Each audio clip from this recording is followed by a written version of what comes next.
This is a model of the latest electric vehicle made in China.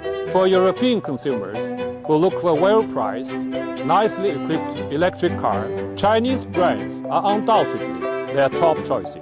Over the past 3 years, Chinese electric vehicles have doubled their share in the European market.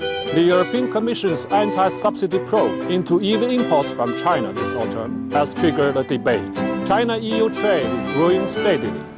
Exchange visits are also more frequent. China has offered visa-free entry for citizens of 5 EU countries. And in response, some countries have eased entry requirements for Chinese travelers too. All these fully demonstrate that cooperation is beneficial, whereas refusal to cooperate is fraught with risks. Europe's economy remains stagnant, bearing the scars of the energy crisis caused by the Russia-Ukraine conflict. With this conflict in a deadlock, the EU and NATO have both promised further military and financial aid to Ukraine. However, such promises cannot conceal the fact that signs of Ukraine fatigue are appearing in Europe and the United States. To reinforce border security, the EU's eastern enlargement is back on the agenda. After 17 years, countries like Ukraine and Moldova were hastily included into the list of candidates.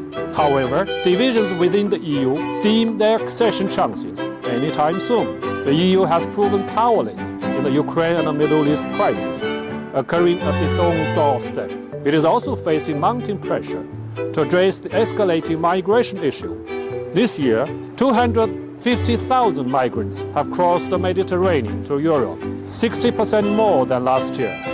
Public support for anti-immigration far-right parties is growing in Italy, Spain, Germany, and the Netherlands. EU citizens are scheduled to elect a new European Parliament next year, and the shift to the right is expected to continue. Peace and development are key to solving Europe's migration crisis.